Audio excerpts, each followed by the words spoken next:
지역구인 평택에 대한 애정도 깊으신데요. 특히 도내의 유일한 국제무역항인 평택항을 기반으로 지역 경제의 성장과 경쟁력이 확보될 수 있는 구상 마련에 역량을 집중하고 계십니다. 자, 이를 위해서 경기도의회 평택항 경제발전 추진 특별위 구성 결의안도 대표 발의하셨습니다. 어떤 내용입니까?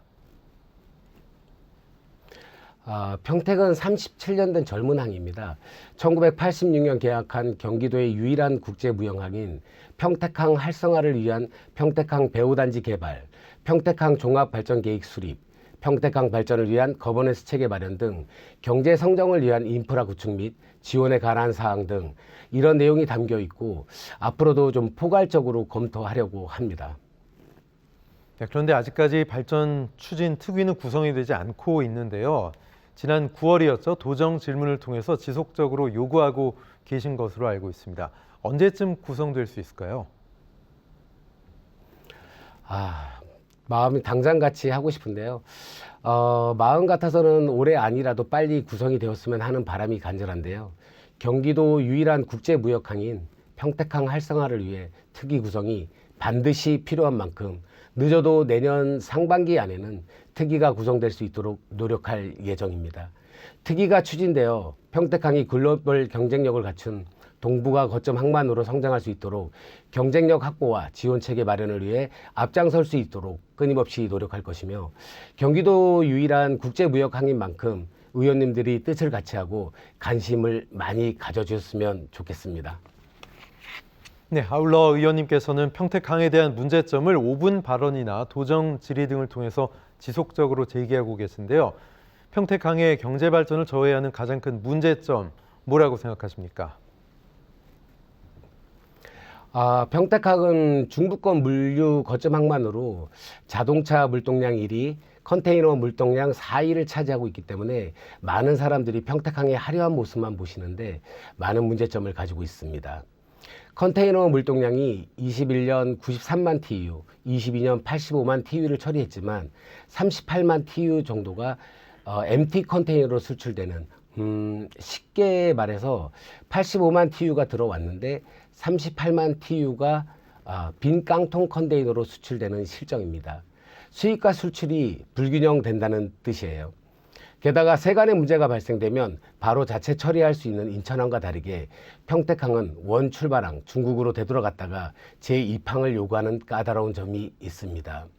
이런 상황이 완화 조치되지 않으면 인천항이나 부천항으로 발길을 돌리겠죠. 그러면 상대적으로 평택항은 좀 약간 더 저조되고 소외되는 그런 부분들이 발생할 것 같고요. 또 다른 문제점은 지역의 교통입니다. 아무리 항구가 최고의 무역항이라도 차막힘 등 정체가 심각하여 지역 주민 및 또 물류 쪽 차들 또 출퇴근 시 어려움을 겪고 있습니다. 경제 발전에 무엇보다 우선되어야 하는 것이 교통 체증이 해소되어야 한다고 생각하고 있습니다. 공사 진행이 늦어지는 이하 상계간 도로 또 평택호 횡단도로가 공사 중인데요. 더 이상 늦춰지지 않고 조속히 서둘러 개통이 되어야 할 것입니다. 한 가지 더 말씀드리자면 평택항 내 홍보선, 즉 안내선이 너무 노후화되어 홍보선으로 보기조차 어려운 실정입니다. 인근 인천항 홍보선과 한눈에 비교가 될 정도로 그냥 이름만 안내선이라 부르고 개인 소유 낚싯배로 정도로 보일 정도입니다. 안에 시설도 일반 의자 고정을 좀 해놓은 거고요.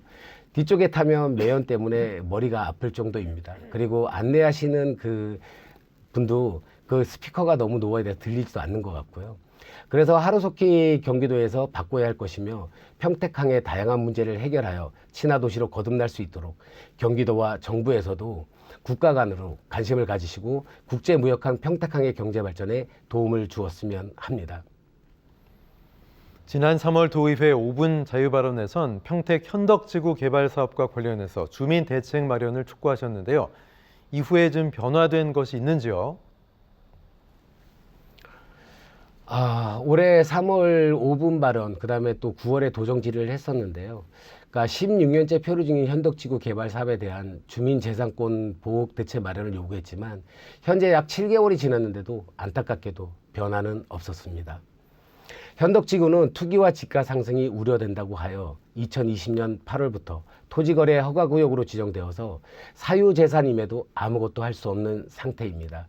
현재 100가구 중에 한 40가구 정도가 폐가가 되어가고 자식들이 들어와 살고 싶어도 건축물의 신축, 증축 등 행위 제한을 받고 있기 때문에 주민들은 본인 소유 건축물뿐만 아니라 대출이나 매매도 할 수 없는 상황이고 도로조차도 설치할 수 없고 지금 이제 어르신들 그 경로당 같은 경우도 2층에 있는데 정말 어르신들 너무너무 힘들어하고 있습니다. 이 힘든 상황에 주민들이 울분을 좀 많이 토하고 있고요. 앵커님의 사유재산임에도 아무것도 할 수 없다면 기분이 어떨까요? 이렇게 재산상의 피해를 보고 있는 주민들을 위해 경기도는 현덕지구 개발 사업을 바로 하든지 아니면 해제를 하여 더 이상 주민분들에게 아픔을 주지 않았으면 좋겠습니다. 네, 지난 9월 도의회 도정 질문에서는 행정사무감사 자료 간소화에 대해서 김동연 지사에게 질문을 하셨습니다. 어떤 내용이었습니까? 제가 지난해 처음으로 행감 예산 자료를 받아보았는데요. 그때 자료로 주신 책자의 양이, 그러니까 종이 문서의 양이 정말 무겁고 두꺼운 어마어마한 양이었습니다. 지역 특성상 자료를 집으로 받아보았는데 전체적으로 보는 것이 불가능하고 의원님들도 관심 분야만 보겠죠. 그러다 보니 원하는 핵심 찾기조차 어려워서 생각한 것인데요. USB 등 다양한 방식으로 배포한 파일을 통해 원하는 관심 분야만 간단하게 찾아볼 수 있고 자료에선 분실 등을 줄일 수 있고 또 필요한 부분만 복사하고 어떠한 장소에서도 쉽게 노트북으로 공부할 수 있을 것입니다. 또한 이제 우리 직원들의 업무적인 부분도 수고를 덜 수 있고요. 지금 추세는 공기관뿐 아니라 보험회사, 은행 등 다양한 기업 등에서도 종이 문서를 없애는 추세잖아요. 2022년 2억 원 정도 비용이 든 것으로 파악이 되었는데요. 교육청 그리고 또 갖가지 자료들을 따져보면 전체적으로 따져보면 더 많이 들어갔을 거라고 생각합니다. 의회에서도 노트북, 태블릿 PC를 지급했잖아요. 활용을 해야죠. 도민의 혈세를 올바르게 사용해야 할 우리는 의무가 있잖아요. 경기도 의회에서도 앞장서서 탄소 중립을 위한 종이 문서를 최대한 줄여 시대에 맞는 그리고 앞서가는 경기도의회가 되었으면 좋겠습니다. 네, 마지막으로 경기도민들에게 당부 말씀 또 어떤 정치인으로 기억되고 싶으신지요? 처음 정치를 시작할 때부터 진심과 열정을 바탕으로 존경하는 경기도민, 사랑하는 평택 시민 여러분께 도움이 되는 의원이 되기 위해 달려왔습니다. 현장에서 답을 찾아가면서 도민 여러분들과 함께 의논하며 함께 뛰며 실제 필요한 정책을 함께 만들어 가겠습니다. 학수고대 이학수가 옆에 있어 힘이 되는 그런 사람으로 기억되고 싶습니다. 네, 이학수 경기도 의원과 이야기 나눴습니다. 고맙습니다.